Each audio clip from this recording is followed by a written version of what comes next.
Sobat belajar kelas 6, kali ini kita akan mempelajari tema 5 dengan judul Wirausaha. Materi yang akan kita bahas kali ini subtema 1 tentang kerja keras berbuah kesuksesan. Berikut ini akan disampaikan rangkuman materi beberapa muatan pelajaran, yaitu PPKN, Bahasa Indonesia, IPA, IPS, dan SBDP. Semoga rangkuman materi dapat membantu dalam memahami materi yang akan disampaikan Bapak Ibu Guru. Wirausaha dari kata wira dan usaha, wira berarti utama, gagah, luhur, berani, teladan. Dan usaha berarti kegiatan untuk mencapai tujuan. Wirausaha adalah seseorang yang berani berusaha secara mandiri dengan mengerahkan segala sumber daya dan bertujuan menghasilkan sesuatu yang bernilai lebih tinggi. Seseorang yang berjiwa wirausaha harus mampu membuat kekuatan sendiri menjadi lebih produktif, sehingga dapat memberikan manfaat bagi dirinya dan orang lain. Berikut beberapa kunci kesuksesan dalam berwirausaha, antara lain. 1. Belajar dari kegagalan. Seorang wirausaha yang ingin mencapai kesuksesan akan terus berjuang walaupun mengalami kegagalan. 2. Hidup seimbang. Kunci sukses wirausaha juga dipengaruhi oleh hidup yang seimbang. Salah satunya adalah jeli dalam membagi waktu. 3. Berpikiran positif dan terbuka. Sikap dan pikiran yang positif bisa membantu untuk mencapai segala hal yang sudah ditargetkan.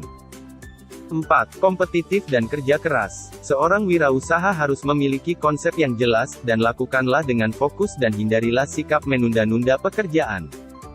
5. Memiliki pergaulan yang luas. Keberadaan partner dalam lingkaran pergaulan yang luas akan mendukung perkembangan usaha. Formulir adalah lembar atau surat yang harus diisi. Berikut jenis formulir, antara lain, formulir pendaftaran, kartu anggota, wesel pos, kartu pos, daftar riwayat hidup, slip tabungan, dan lain-lain. Terdapat 4 bagian utama formulir, yaitu pengenalan, instruksi, isi, dan kesimpulan. Formulir harus diisi secara lengkap dan benar, agar tidak terjadi kesalahan dalam memasukkan data. Hindarilah coretan-coretan dalam formulir, karena coretan-coretan tersebut akan menimbulkan keraguan akan keaslian data yang kamu tulis. Kamu tentu pernah mendengar istilah magnet, bukan? Ya, benar, magnet merupakan logam yang dapat menarik benda lain yang memiliki unsur besi.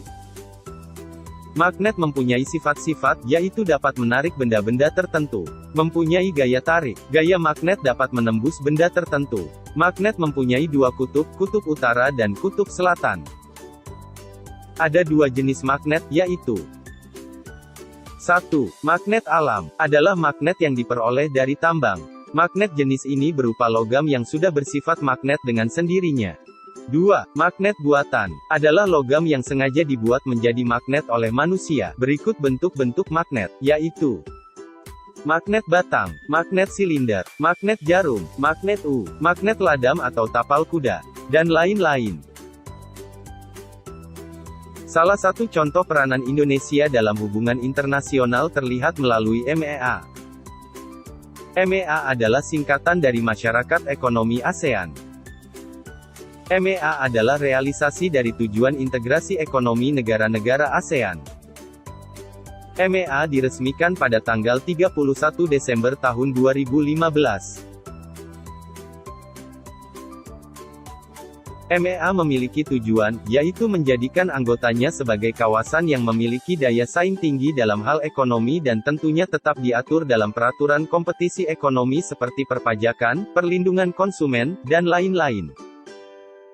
SEA Games merupakan ajang olahraga 2 tahunan yang melibatkan negara-negara ASEAN. Indonesia 4 kali sebagai tuan rumah SEA Games, yaitu SEA Games ke-10 tahun 1979, ke-14 tahun 1987, ke-19 tahun 1997, dan ke-26 tahun 2011. Berikut dampak positif penyelenggaraan SEA Games di Indonesia. 1. Banyaknya wisatawan dari luar negeri datang ke Indonesia untuk mendukung atlet dari negara masing-masing, sehingga meningkatkan pendapatan atau devisa negara. 2. Bertambahnya peluang kerja untuk pembangunan dan pelayanan fasilitas. 3. Kesempatan menunjukkan dan mengenalkan budaya maupun kesenian khas daerah. Berikut dampak negatif penyelenggaraan SEA Games di Indonesia. 1. Banyak menggunakan ruang terbuka hijau untuk pembangunan fasilitas olahraga yang standar, sehingga merusak lingkungan yang alami. 2. Dialih fungsikannya ruang terbuka hijau, menjadi kawasan bisnis. Reklame merupakan suatu alat untuk menawarkan, mempromosikan, memperkenalkan barang-barang hasil produksi atau jasa kepada masyarakat dengan menggunakan gambar dan kata-kata yang menarik. Reklame menurut sifat dan tujuannya ada dua, yaitu 1. Reklame komersial. Reklame ini bertujuan mendapatkan keuntungan materi sebanyak-banyaknya dari apa yang mereka reklamekan.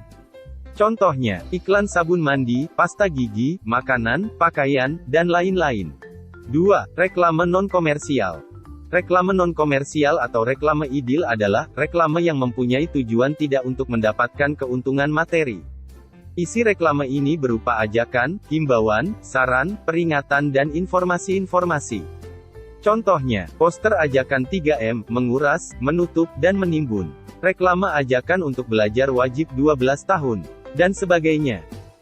Logo adalah lambang atau simbol khusus yang mewakili suatu perusahaan atau organisasi.